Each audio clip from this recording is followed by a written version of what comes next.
Olá a todos, sejam muito bem-vindos. Aqui é a professora Shirley Botelho do Componente de História. E vamos lá ver o tema da nossa aula. Aula 44, revisão e avaliação. Vamos lá.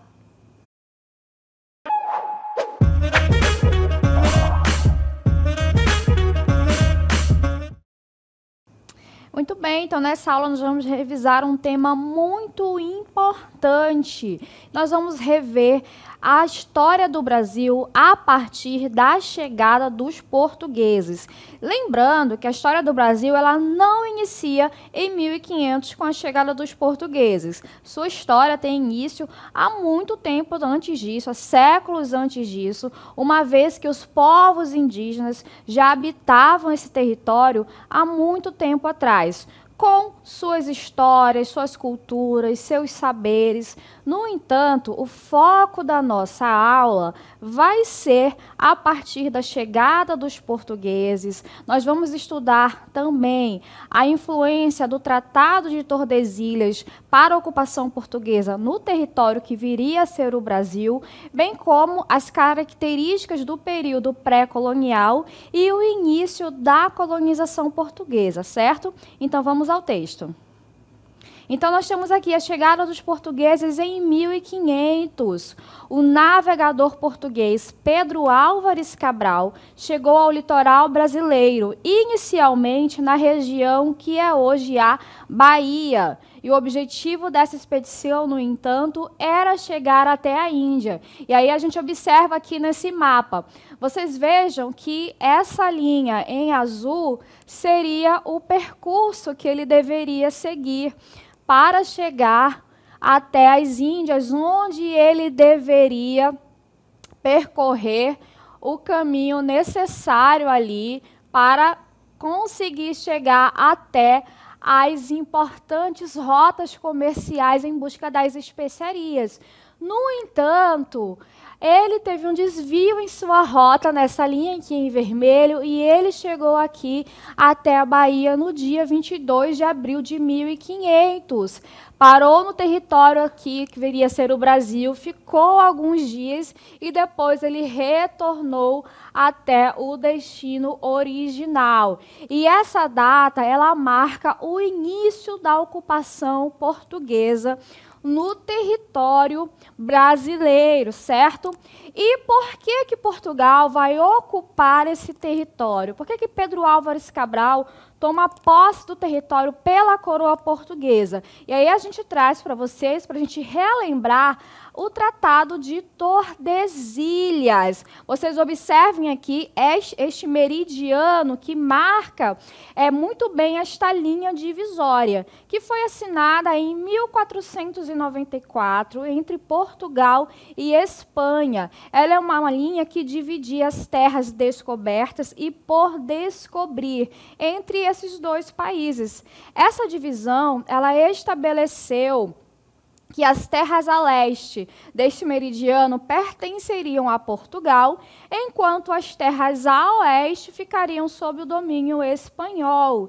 Essa divisão ela dava aos dois países o direito exclusivo de explorar, colonizar e estabelecer rotas comerciais nas respectivas áreas. Mas por que esse tratado ele foi estabelecido? A gente precisa relembrar, voltar um pouquinho antes, lá no final ali do século XV, quando ocorreram ali as rotas comerciais, lembrar ali das rotas marítimas, as grandes navegações. Quando Portugal inicialmente inicia as grandes navegações em busca de rotas alternativas para chegar até a Índia, e ele vai ocupando ali toda a costa do continente africano. A Espanha, por sua vez, ela inicia tardiamente a busca por essas novas rotas, só que por um outro caminho, atravessando o Atlântico, e se depara com o continente americano, acreditando ser ali ilhas pertencentes às Índias. No entanto, quando se descobre ali se tratar de um novo continente, esses dois países que estão na dianteira fronteira das grandes navegações, eles acabam, né, dividindo essas terras entre si. Portanto, Portugal e Espanha acabam ali abocanhando grande parte da América entre si. E aí a gente dá continuidade, né, às características desse período que a gente vai chamar de período pré-colonial. Muito bem, nós estamos aqui diante de um encontro muito importante, é o que a gente vai chamar inicialmente aqui de um encontro entre dois mundos. De um lado, nós temos aqui um mundo desconhecido aqui pelos europeus, que é o mundo dos povos tradicionais, dos povos indígenas que habitavam o continente americano há muito tempo, muito antes da chegada dos europeus. E do outro, nós temos o velho mundo. Nós temos o continente, os habitantes do continente europeu que chegam às Américas em suas caravelas em busca, né, de ouro, em busca de especiarias, em busca de aventuras que vieram, como nós dissemos, através ali dessas rotas marítimas, buscando um caminho alternativo ali para as Índias. No entanto, a partir do momento que se descobrem essas novas terras, o objetivo primário aqui é estabelecer se havia novas meios de conseguir riquezas. Então, esse é o primeiro objetivo. Então, quando Portugal toma conhecimento desse novo território, como ele não encontra nenhum meio primário de obter riqueza, ele não vai firmar aqui uma colonização de fato. Então, uma das primeiras características desse período é a ausência de um projeto colonizatório, ou seja, a partir de 1500, o período que compreende de 1500 a 1530, não havia um projeto de colonização de fato, certo? Por isso que a gente vai chamar de período pré-colonial, por conta da ausência desse projeto colonizatório. Outra característica do período pré-colonial são as expedições de exploração e mapeamento desse território. Então, já que não havia ali esse projeto de colonização, de povoamento, de firmar mesmo uma colonização em prol de Portugal, da coroa portuguesa, a coroa vai enviar expedições, algumas viagens que vão chegar até esse território para explorar, para descobrir se tem ali alguma riqueza, algum minério que possa dar a Portugal alguma riqueza imediata. Eles estão buscando o quê? Estão buscando ouro, prata, estão buscando um minério que lhe garanta ali esse tipo de riqueza. No entanto, eles não encontram. O que vai se encontrar, de fato, vai ser o pau-brasil, que a gente vai falar dele logo mais. Além disso, essas expedições elas também vão tratar do mapeamento, eles vão conhecer esse território, vão explorar o território a fim de saber, de fato, do que se trata. E também, durante essas primeiras expedições, elas vão tratar desses primeiros contatos com os povos nativos. Esses primeiros contatos são os primeiros contatos amistosos. E a primeira expedição, ela que marca os contatos iniciais entre os portugueses e os povos nativos e os indígenas, ela foi comandada por Nicolau Coelho. Então, essas expedições, elas vão ser muito importantes na medida em que elas estabelecem esses primeiros contatos, certo? E aí a gente vai falar agora a respeito do pau-brasil, que é o primeiro produto de exportação brasileiro. Então, nós temos aqui, inicialmente, a exploração do pau-brasil, ela se concentra na extração do pau-brasil, que era uma árvore cuja madeira ela era valiosa para a produção de tinturas vermelhas na Europa.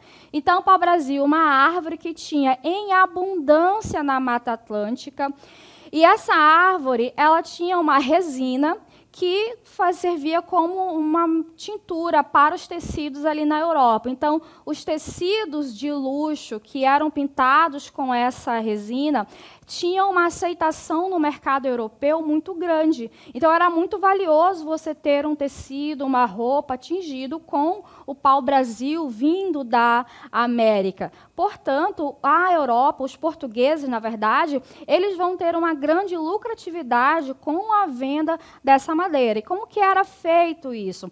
Era muito simples esse serviço. Era, assim, feito o corte da árvore e o carregamento até as feitorias, onde eram feito ali a embarcação. Eram colocados nos navios e levados até a Europa. E quem fazia esse serviço eram os indígenas, por meio do escambo. E aí a gente observa o que era o escambo.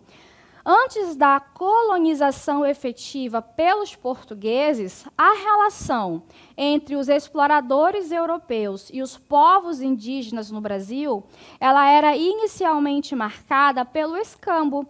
Essa prática ela consistia em uma transação comercial sem envolvimento com o dinheiro. Então, não havia essa relação, essa troca comercial com o dinheiro. Aí a gente pode observar aqui, por meio desse cenário, onde tem essa troca. E vocês observem, a gente tem aqui, a gente tem aqui um português, um europeu, com um baú cheio de materiais, de quinquilharias, onde ele faz essa troca. Vocês podem observar. Eles têm aqui louças, espelhos, utensílios, que são utensílios comuns no cotidiano do europeu, do português, mas são utensílios desconhecidos pelos povos indígenas e que geram certa curiosidade pelos povos indígenas. Então, como que eram feita essa troca? Ambos os lados eles tinham interesses específicos nesse sistema de troca.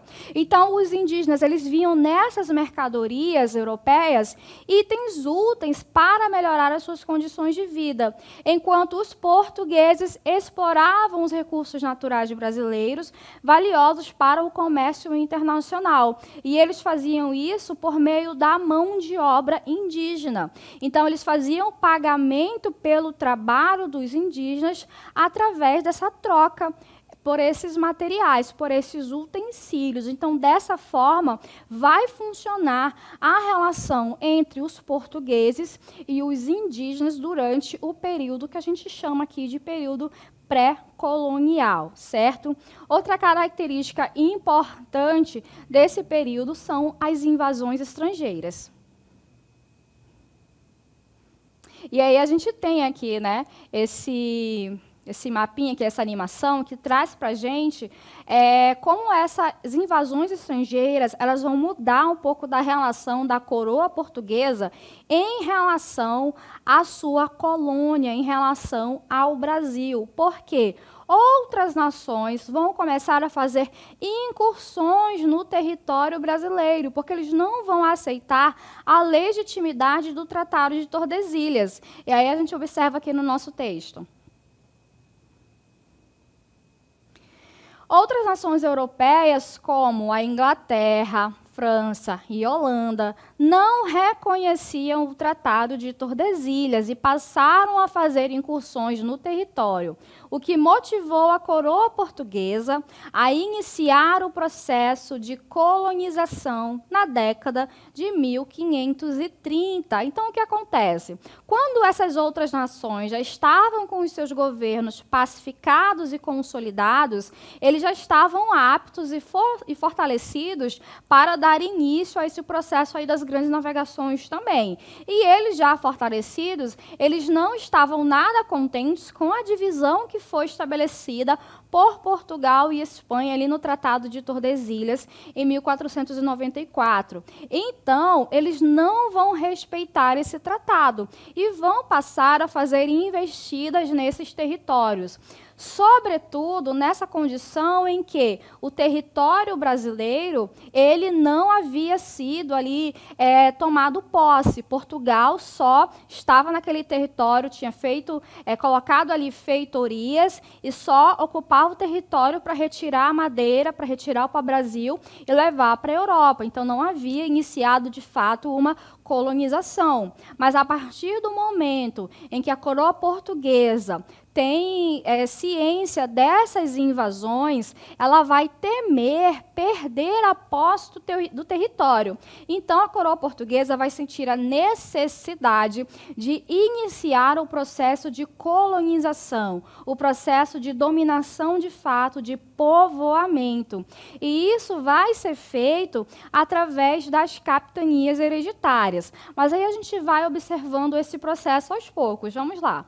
Voltando aqui para o nosso texto, a gente observa aqui sob a sombra da metrópole, ou seja, a colônia, agora, né, iniciando esse processo, o Brasil ele está agora submetido à metrópole. Qual é a metrópole? Portugal. Então, os moldes políticos e econômicos do período colonial brasileiro.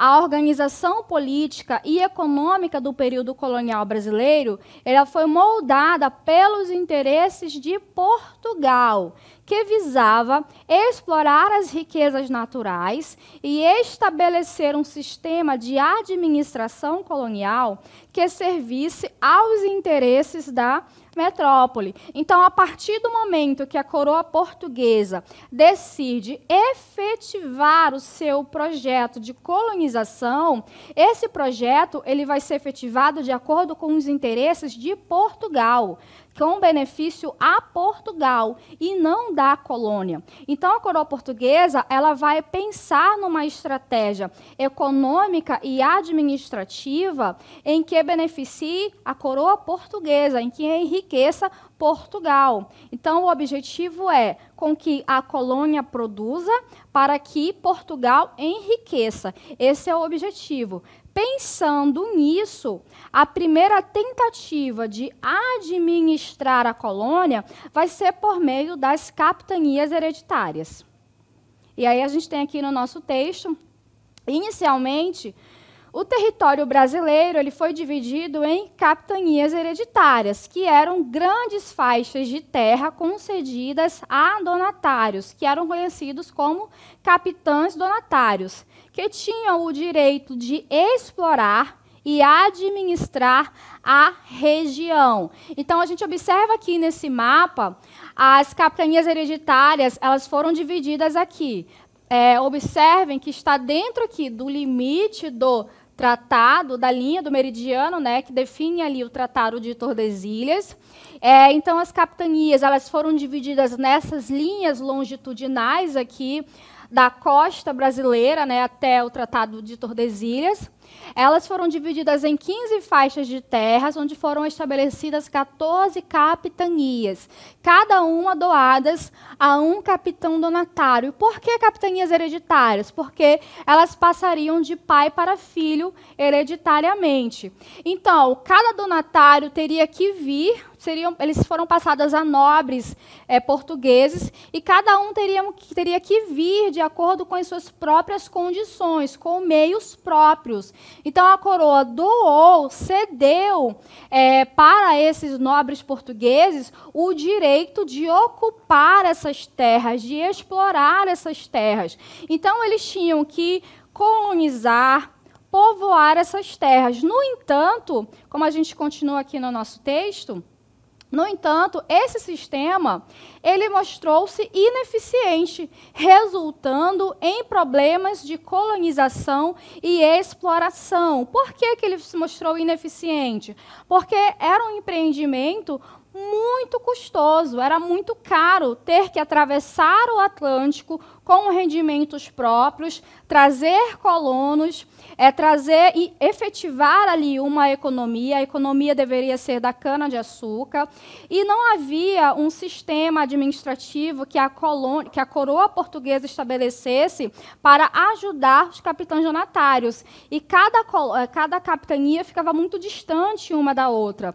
Além de que os indígenas atacavam essas capitanias. Então, a questão da distância, a questão dos custos, tudo isso dificultou a efetivação, o sucesso das capitanias hereditárias. Apenas 2 capitanias acabaram prosperando, que foi a capitania de São Vicente e de Pernambuco.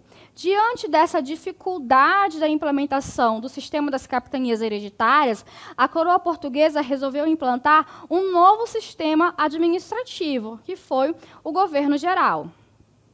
Então, para coordenar a administração colonial, foram criados os governos gerais, com autoridades que representavam diretamente o rei.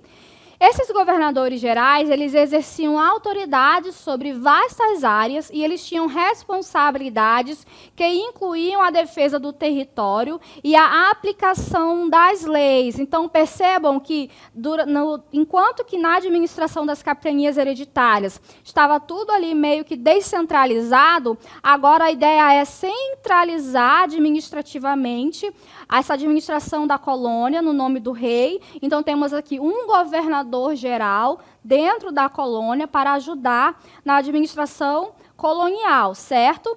E, além disso, vão ser implantadas as câmaras municipais, que elas vão tratar das questões das vilas. E a gente observa no nosso texto. Elas foram estabelecidas nas principais vilas e cidades, servindo como órgãos locais de governo. E elas eram compostas por representantes da elite local, mas a sua autonomia ela era limitada pela autoridade real. E o produto que vai ser estabelecido economicamente vai ser a cana-de-açúcar. O clima tropical do Nordeste brasileiro ele era ideal para a produção de açúcar em larga escala, impulsionando a colonização e o estabelecimento de engenhos, que era a unidade de produção do açúcar. E a sociedade açucareira ela era altamente estratificada, com uma elite composta por grandes proprietários de terra, que eram os senhores de engenho, os comerciantes enriquecidos com o açúcar, e a maioria da população ela era formada por africanos escravizados, resultando em uma sociedade fortemente baseada na escravidão. Então, quando se estabelece o sistema das capitanias hereditárias e se define como economia, como base de uma economia colonial, a produção da cana-de-açúcar, que ela necessita de uma produção em larga escala nos engenhos, se inicia a entrada de africanos escravizados. E essa entrada ela se dá de maneira massiva. Portanto, a maior parte da população ela é escravizada. E a partir ali do final do século XVII, a economia ela começa a se dinamizar quando se encontram ouro. Então, essa descoberta de ouro e diamantes em Minas Gerais deu início ao ciclo do ouro. Isso levou a uma corrida do ouro com a exploração intensiva das minas e a migração de muitas pessoas para a região. É nesse momento que a gente vai observar uma certa interiorização. Então, a partir desse ponto, vai haver um certo afrouxamento ali do Tratado de Tordesilhas. Então, vão haver o surgimento de núcleos urbanos surgindo a partir dessa nova dinâmica econômica e novos personagens sociais também, além daqueles comerciantes do açúcar, senhores de engenho e também escravizados. Vamos observar também a questão dos latifúndios e escravidão. Então, a economia colonial ela dependia fortemente da agricultura em grandes propriedades, que são os latifúndios, principalmente durante o ciclo do açúcar. O trabalho escravizado, inicialmente indígena e mais tarde predominantemente africano, ele era essencial para o sucesso dessas atividades econômicas. E aí a gente verifica a serviço da metrópole, que a organização política e econômica do período colonial brasileiro, ela refletiu os interesses da metrópole portuguesa, que visava a maximização dos lucros e o controle efetivo sobre o vasto território colonial. Essa estrutura teve profundas implicações na sociedade e na história subsequente do Brasil. Então, toda a estrutura política, econômica, administrativa e social da colônia, ela vai refletir os interesses da metrópole, ou seja, os interesses da coroa portuguesa, certo? Então, a gente finaliza, assim, a nossa aula de revisão.